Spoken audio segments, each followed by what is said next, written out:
Starting as usual with a question that's come in advance, and then we'll open it up to any questions that anyone here might have.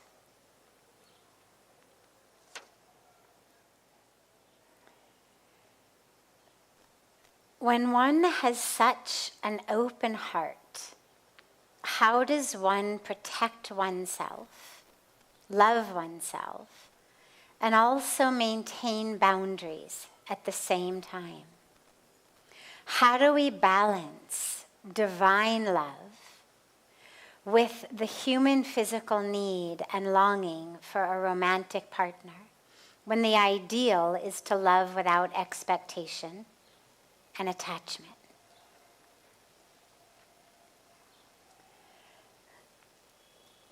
So last night we were talking about the need for a companion. Someone had asked, do we need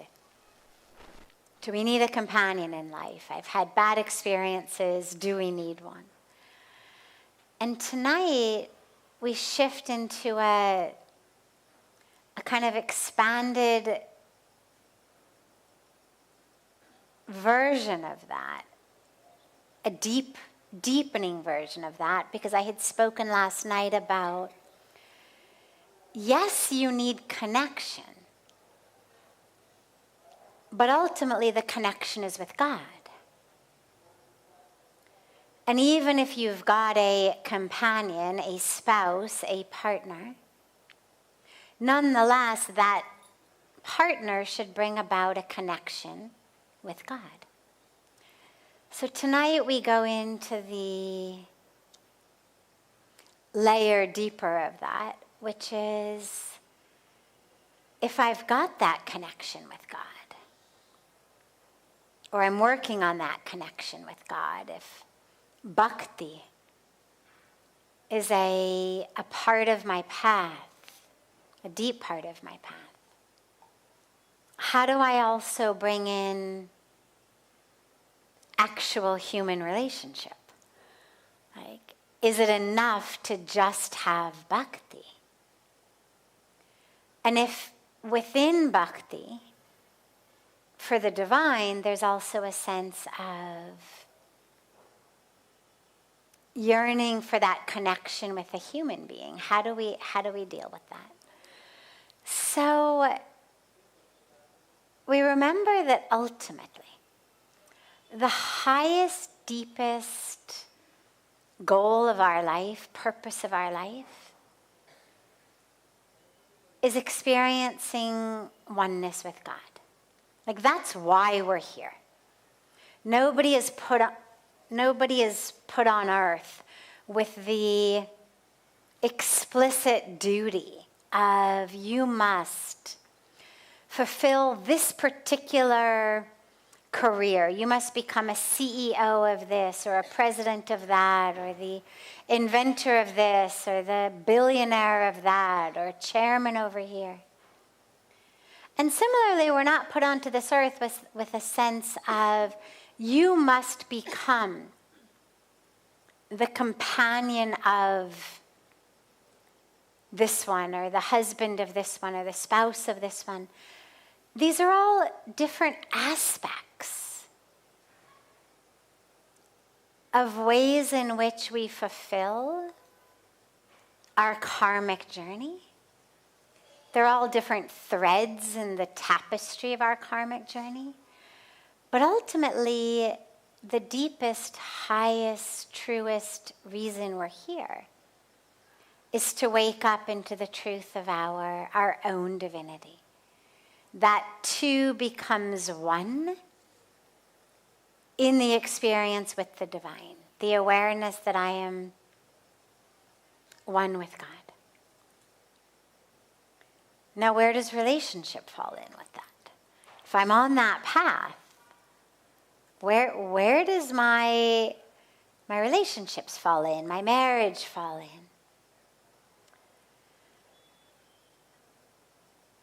So it falls in a couple of places. First of all, for some, as we were talking last night, it's not necessary. Those are the ones with the dharma to be monastic. The sannyasis, the monks, the nuns, those for whom the connection is just with the divine. And then there's the vast majority of others for whom their dharma really is meant to be unfolded in relationship. And so there's two main ways that relationship becomes part of our core deep dharma rather than just drama. Usually relationships are drama. The question is how to make it dharma rather than drama. So on the most basic level, it becomes dharma when we are quite literally fulfilling the grest ashram phase of our life. The householder phase, we get married, we have children, we have careers, we contribute to society, we raise children with values and ethics and connection to spirit, sort of doing our part to serve the world through giving them beautiful beings for the next generation. But on a really deep spiritual path, for those who are really deeply spiritually anchored and grounded and drenched in a way in the ocean of spirituality, the partnership itself becomes a way to experience the divine. Through that loved one, you connect with the divine. Now, that's really tricky because, of course, the loved one is a human. They're going to be stressed out sometimes. They're going to be in a rush sometimes. They're going to say things sometimes that they shouldn't have said. They're not always going to live up to the standards of the deity you are worshiping in your temple. And so connecting to God through them doesn't mean holding them up to the standards of the God we worship in our temples. But what it means is seeing them with the eyes of devotion. And you know, it's really beautiful. I was talking about this somewhere recently, how we've been given all of these different manifestations of the divine in the Hindu tradition. We've got all of these divine incarnations ranging from, not limited to, but ranging from Bhagwan Krishna, Bhagwan Ram, Hanumanji, Ganeshji, Bhagwan Shiva. We've got all of these aspects of, avatars of, and I'm not going to go into the theological differences here, but point being, each of them in form has their own characteristics. So Krishna, when he was younger, is referred to all the time as being mischievous and naughty, and you know, he's the one kind of playing his games and his tricks on his mom and the gopis and their mothers and all of the other kind of milkmaids to steal what he wants. And then we've got Bhagwan Ram, for whom the idea of playing a trick on someone or stealing something is just as antithetical to the core of who he is as you could imagine. We've got all of these different embodiments with different personalities, you could say. And I actually think it's to give us ways of connecting to the divine through our loved ones, regardless of what they're like. So if our child is just annoying us to no end, but we're just trying to see them as divine beings, We can say, oh, look, you're being like Krishna. This is what Krishna did. And we can start to see them as Krishna.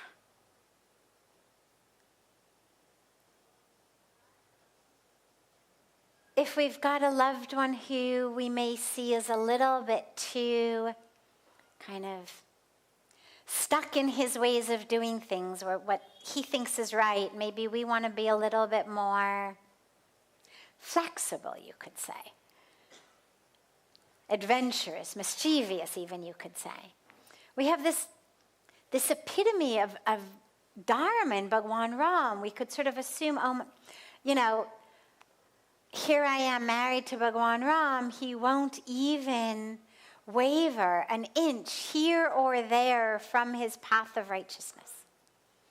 And we're given these different stories and different personalities, I think, so that, for one of the reasons, so that as we're on a path of seeing the divine in our loved one, we've got all of these beautiful and wonderful examples to be able to say, oh, you are being just like, and to pull a divine example out of our mind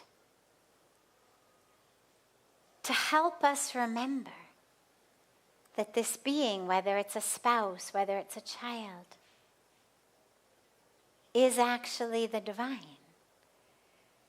And that our opportunity is to see the divine in them. So, if divine love and bhakti is your path, don't stop your meditative practices, don't stop your devotional practices and put 100% of that energy into your partner.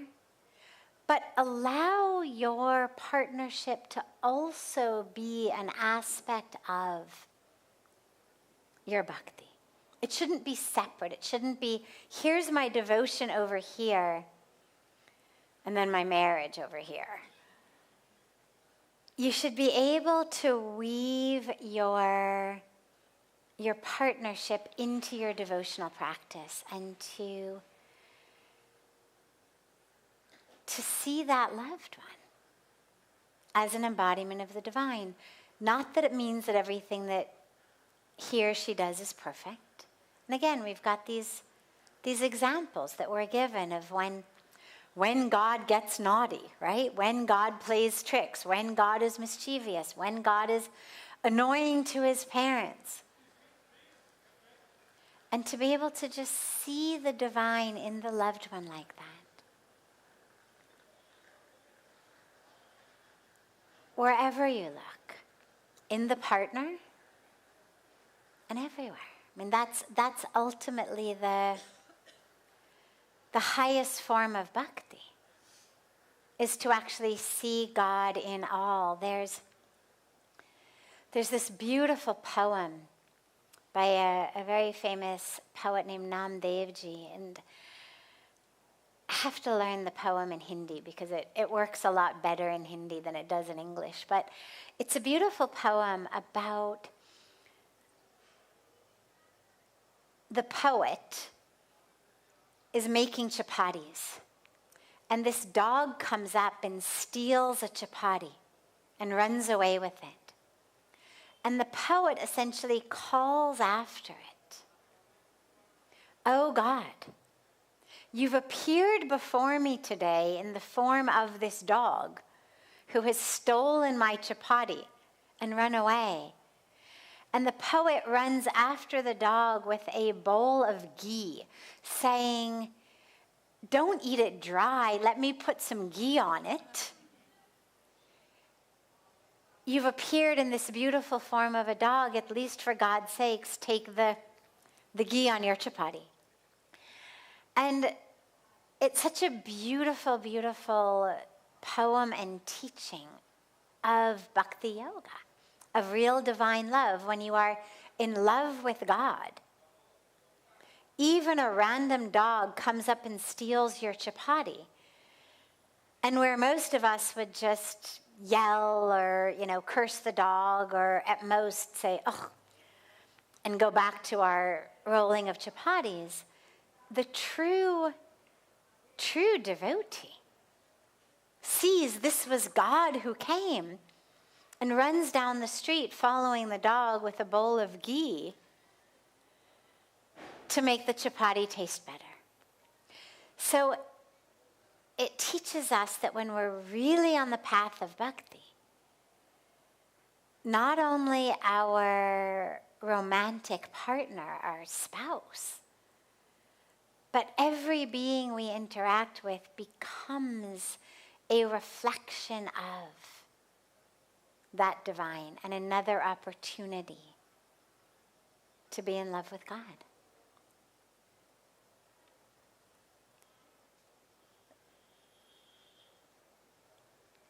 Other questions? Yes.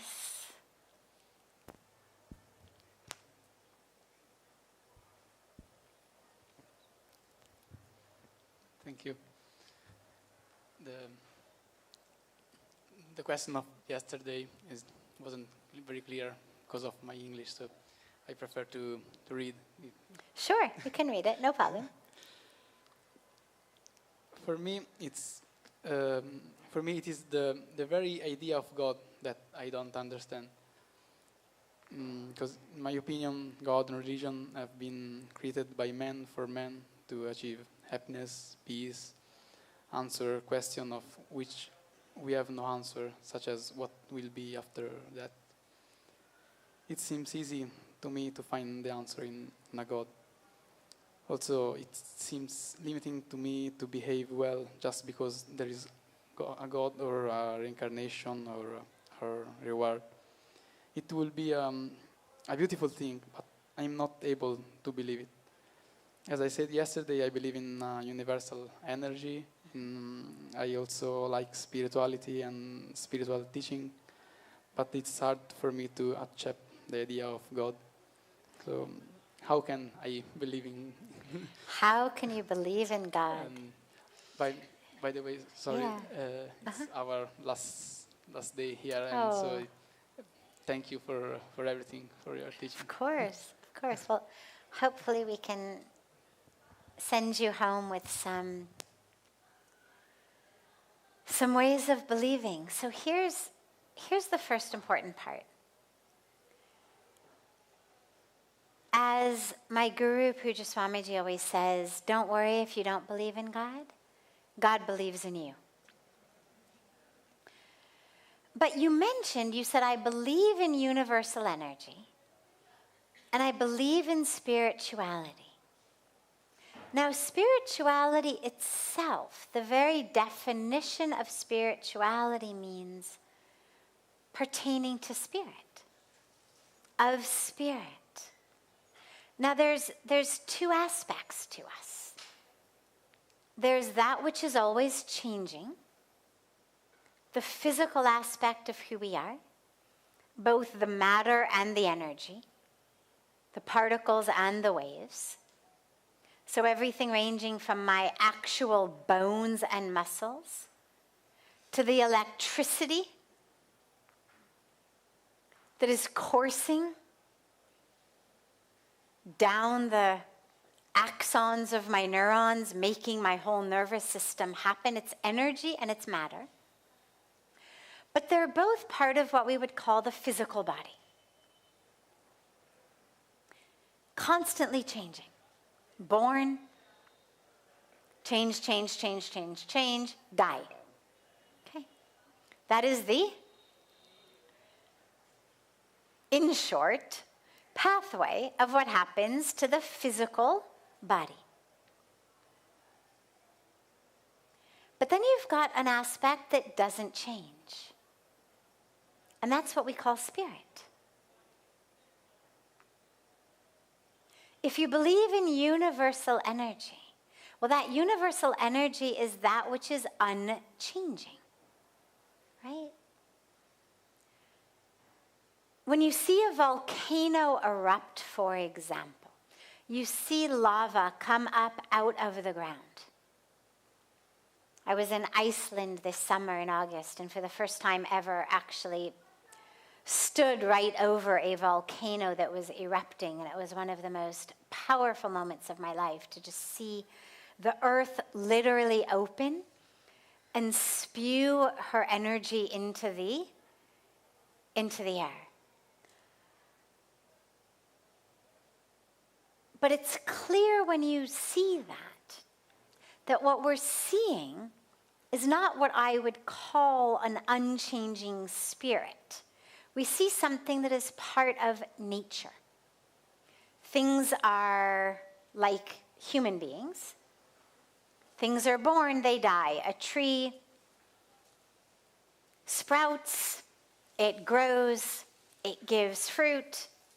Year after year, eventually the tree dies. Okay? It's the nature of nature.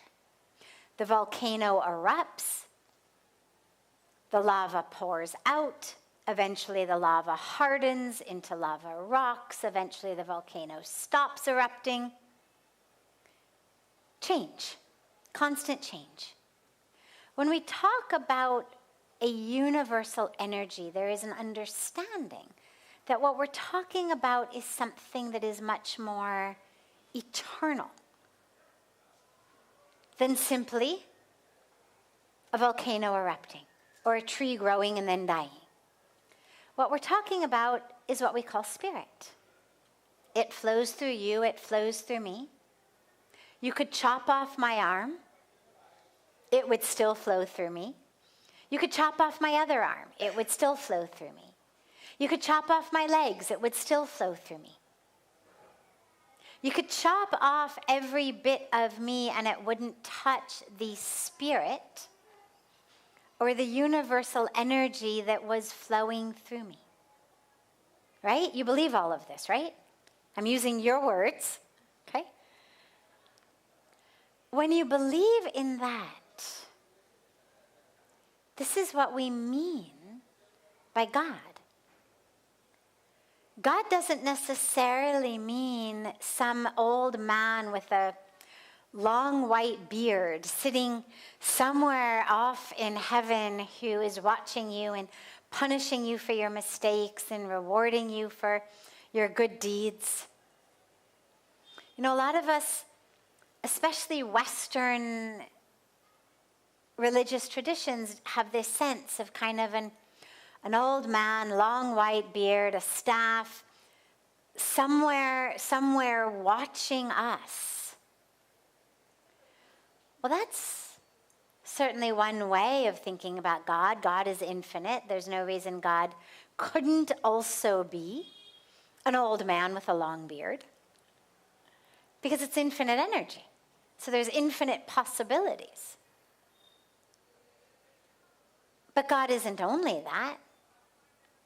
There's an infinite number of other ways of connecting to, conceiving of the divine. It's like water is flowing. Now, one form of water is the water in this glass. Not because the water has the form, but because it has flown into a glass that has form. So it's taken the form of this glass. As the divine energy is in different forms, we can experience that divine in different ways. Different religions have different ways of understanding this. But you don't have to necessarily buy into any of them. It doesn't matter. As long as you understand this universal energy that you talk about, this concept of spirit, that there really ultimately is no place you end and I begin. The world of material vision says you are over there, I am over here, there is empty space between us. Spirituality says you are spirit, I am spirit. There is no empty space between us. There is no place you end and I begin. We are interwoven. We are connected. you feel people's energy. Right? Even when we just say things like, oh, I got really bad vibes from that person. Or that person's got a really good energy. What does that mean? We're able to feel it. Even when you don't touch them. I can only feel your bones and muscles if I touch you. Can't feel them from over here. But when we talk about your energy, what is that? On some level, my spirit is connecting to your spirit. And it's a lot deeper than good vibes and bad vibes, of course, but we're connecting on a very deep level. Because there is no place that we are separate. That is spirituality. Do you have a name for the divine? Great. Chances are you subscribe to a religious tradition in that case. Do you not have a name for the divine? No problem. You don't need to subscribe to an organized religious tradition in order to be spiritual. You just have to recognize that there is more to you than your bones and your muscles and your blood and the electricity running down your neurons. Something that doesn't change, something that isn't separate from the trees, from the sunrise, from the sunsets, from other beings. That's the divine in you. Because your body's going to die. In the same way that it keeps changing now, eventually it's going to change to ash. What is it that stays? Spirit. Soul. Divinity. Doesn't matter what word you use. That's a way of conceiving and understanding of God. So connect in that way. Connect to that powerful energy that exists. Use whatever word you want, it doesn't matter.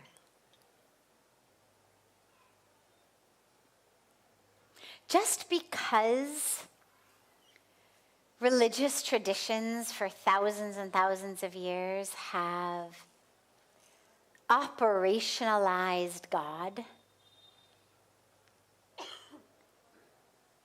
to run societies, to keep people in line, to scare people, to give them ways of understanding things. Just because God has been operationalized doesn't mean God doesn't exist.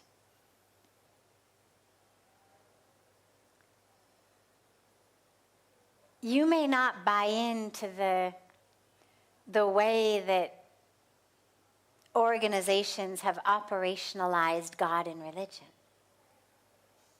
But don't discount the presence of God just because of that.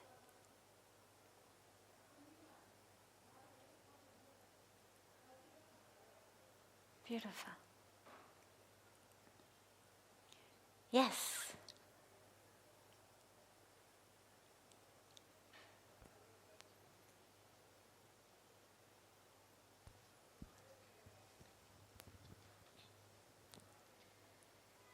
There's a lot of talk about self-love, and especially in relationships, needing to feel full and whole and complete yourself before you expect someone else to fulfill your needs. And that's on quite like I would say, a more mundane level than bhakti and divine love. Yes. How do you pour love that you might feel for God into yourself, which is a weird concept to me, really, but actually that's quite necessary in a way, but without it getting confused with the ego or with... Great. Self-love. How do you pour, and I'm quoting her here, how do you pour love that you could be giving to God into yourself? That you have self-love? And what is the felt sense experience of self-love? So, first of all, there's no finite amount of love. It's not that I've got a pie of love, and if I give this big piece to myself, there is less to give to God or to others. See, you don't have kids yet, but ask any parent, does loving one child this much prevent you from loving another child this much? I mean, do you have a pie of love and you give this piece to one child and therefore you've got this much you have to divide amongst the others? It's not like an apple pie at dinner that you have to divide. There's an infinite amount of love, and interestingly, the more you give to yourself, the more you actually have to love God and to love others. Because the worse I feel about myself, the more I berate myself. You are stupid. You are worthless. You are this. You are that. You are lazy. You are judgmental. You are too full of anger. You are full of ego. That takes a lot of energy. Takes a lot of my mental energy. Drains me. Takes up time. Because I actually can only think of one thing at a time. It's a little known fact of the mind. We can't actually think of 1,000 things simultaneously. We can move quickly. But at any given moment, you can actually only be having one thought at a time. And if my thought is, oh my God, I can't believe I did that. Or, how are you going to handle this? Or, oh, you were such a schmuck about that. I cannot simultaneously be loving God, loving anyone else. So actually ending that negative self-talk and bringing love to the self opens up a channel of the flow of love that then enables me to love God. And it actually goes in both directions. The more I love God, the more I love myself. The more I love myself, the more I love God. So it's, for me, on a personal level, the internal self-talk could go something like this. First with God, for example, if it begins in that. Maybe something has inspired my gratitude, and it's, oh, thank you so much. Oh, my God. I am so blessed. You have blessed me so much. What an amazing, amazing being I am. Wow, God, look at this. You've given me these incredible opportunities, these incredible abilities. Wow, thank you. Like, you see how it begins in love and gratitude to God that flows so seamlessly into an awareness of the fullness of your own self. Or it could begin with the self. Wow. I handled that so well. I was so calm. I felt such love for that person and compassion for that person. God, thank you so much for being with me. Thank you for being with me in that moment. You are so all compassionate. You are so all loving. You are so all merciful. Look at that. Look at how you were with me. When I thought I was going to get angry and I didn't get angry. And so you could begin in either place. And they actually flow very easily into each other. Now, self-love has two aspects to it, and they're both important. But the distinction is also important. One is self-love of the lowercase s self. That's my ego self. And love of that self sounds something like this. You know, you're doing your best, sweetheart. It's okay. Yeah, I know you said something stupid. It's all right. You were stressed out. He really pushed your buttons. You weren't expecting that. You were triggered. You were triggered because you really wanted your boss in that moment to listen to you, to appreciate you, to see you. But this guy stepped in, stole all the credit for your work. Yeah, you insulted him. You shouldn't have. But it's okay. It's okay. You were triggered. You're still a good person. You're a divine person. It's okay. Let's have some compassion and understanding. And next time we'll just breathe a little bit more. Next time we'll recite our mantra a little bit more. It's okay. So there's self-love on the level of the lowercase s self-ego. That's giving our ego self compassion, understanding. That's there like a best friend would be. To be honest, make a mistake, you gotta be honest about that. But not you are a mistake. That really helps you understand the fullness of yourself.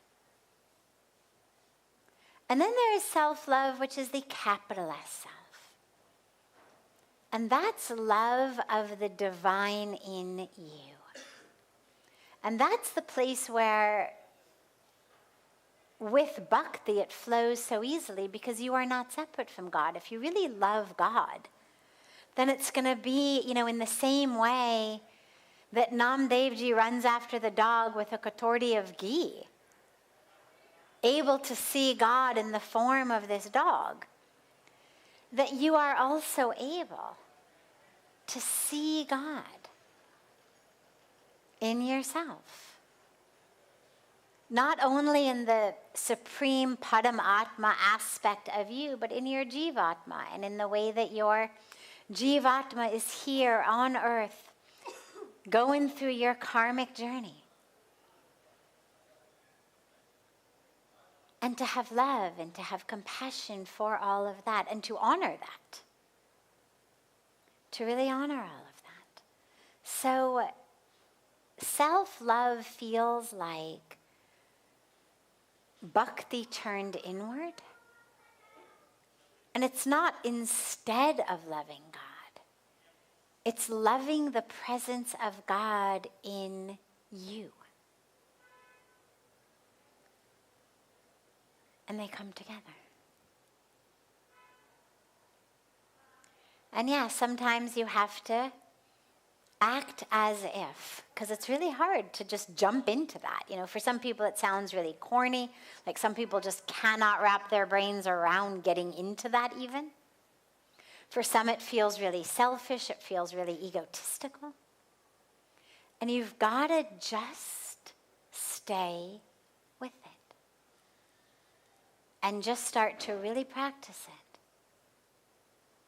And if you find it's really difficult, then you might want to start asking yourself questions like, and why do I think the entire world is worthy of my love except myself? Why am I prepared to give love to every starving child, every person, every tree, every this, every that? Wherever I am focusing my energies of compassion, why do I think the tree is worthy of my love and I'm not? Or this child is worthy of my love and I'm not? Where did I get this mistaken belief that somehow all of creation is divine and therefore worthy of my love except me? Because that's a really interesting question. And a lot of us suffer from that. And so it's important to be able to break through that And yeah, if it feels hokey, let it feel hokey. That's okay. You don't have to speak it out loud. Nobody knows. It's between you and yourself and you.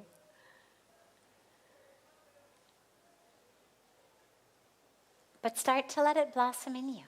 It's one of the greatest gifts you can give to both your lowercase s self and your capital S self. Because if you can't love yourself, how are you going to realize it? Talk about self-realization. If I'm not prepared to give time and energy and love to myself, how can I realize it? How can you actually know anything that you're not prepared to give energy of yourself to?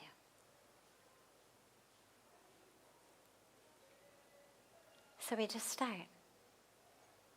And yeah, it feels corny, it feels hokey, and you just go through it. You keep doing it. And eventually it becomes very normal and very natural and very beautiful.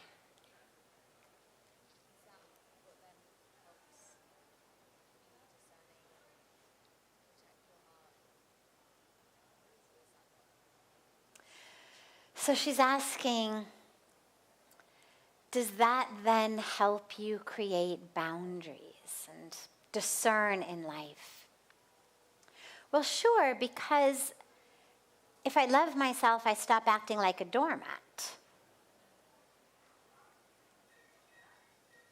If I love myself, I value myself, I respect myself. And I start seeing the divine in myself.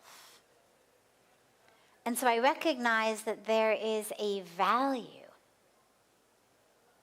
to me as a being, to my time, to my energy, to my love. And so, yeah, I start protecting it. Absolutely. In the same way that if you build a temple in your home, for example, you're gonna take care of it. And it's not that every random person and their random kids who come through your home, you're gonna let kind of go over to your temple area and, start playing with it. And if somebody's in your house and they're drunk and they want to go over to your temple and start picking up your deities, you're gonna be like, could you kind of move your drunkenness over here in this other direction? Because there's just an intuitive sense, an instinct of you want to keep the sacredness of that energy. Even though, of course, being touched by a drunken person isn't going to change the power of the temple in your home, but your heart instinctively wants to protect the energy of it. Somebody comes over with their rowdy, obnoxious kids who want to go over and, pick up your deities. You're going to say, hey, control your kid. Keep your hands off my temple. Because you understand. There's something worth protecting in that energy. And as you start to see yourself as divine, you're going to start to protect your energy. You're going to start to value it. And so you're going to, yes, share love and share compassion in the places, with the people, in the ways in which it's appropriate. But you're not going to be a doormat for the world. A lot of people think that spirituality somehow makes you weak in some way, but it doesn't. It actually makes you quite strong. Because with the clarity of being able to see,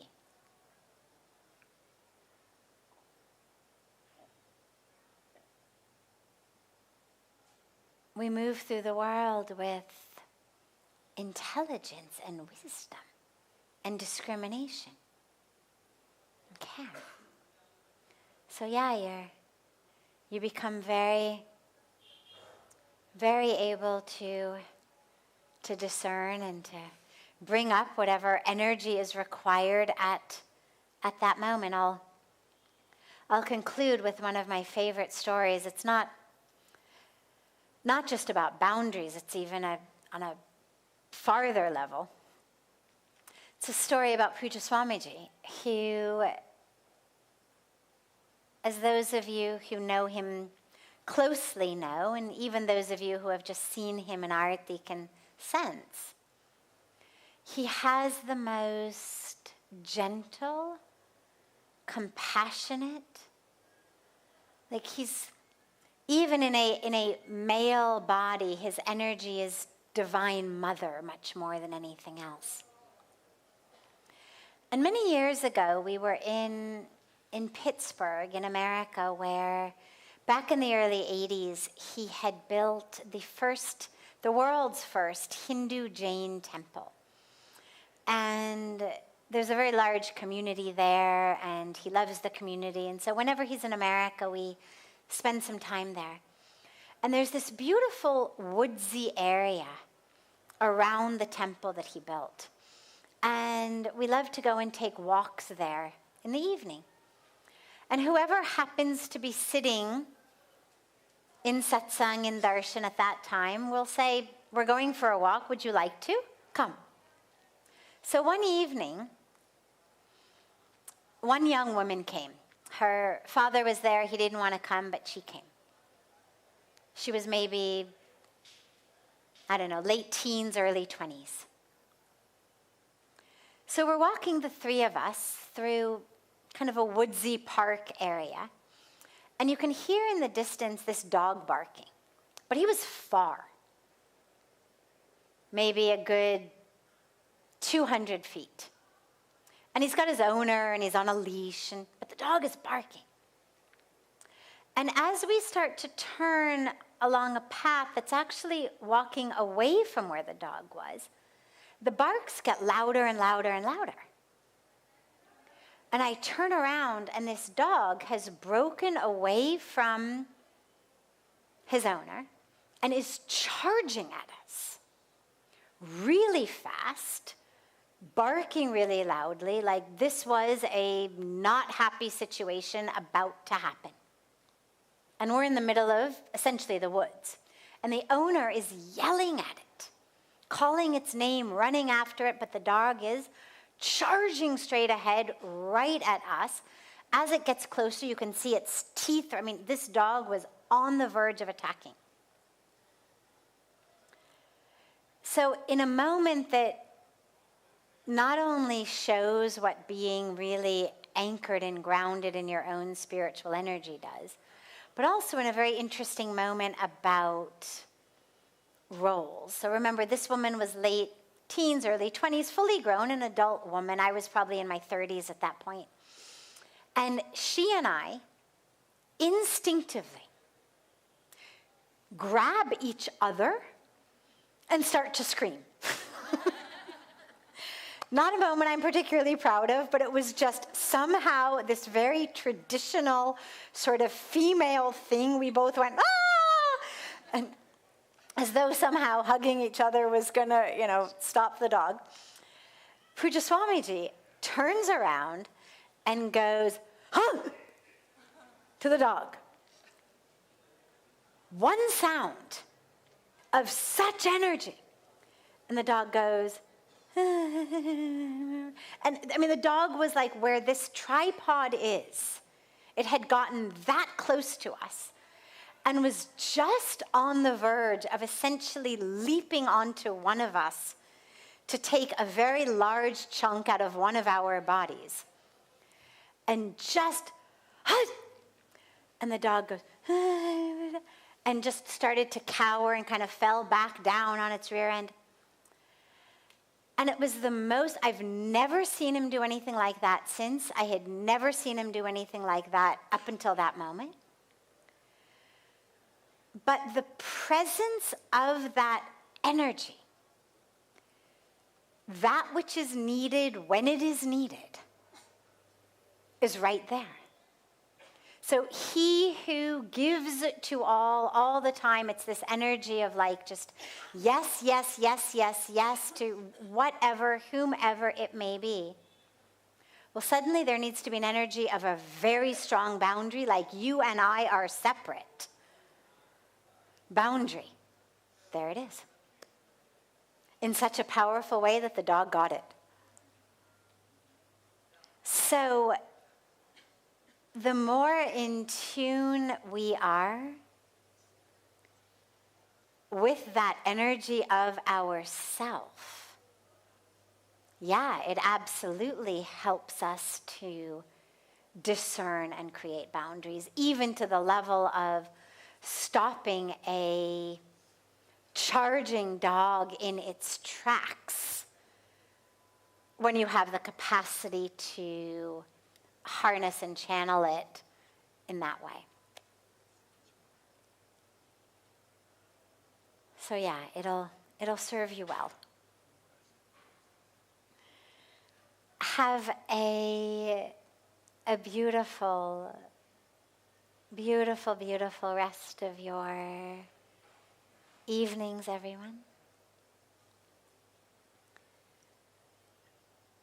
A beautiful morning and day to our family joining us from all over the world through this beautiful gift of technology. And I look so forward to seeing you all tomorrow.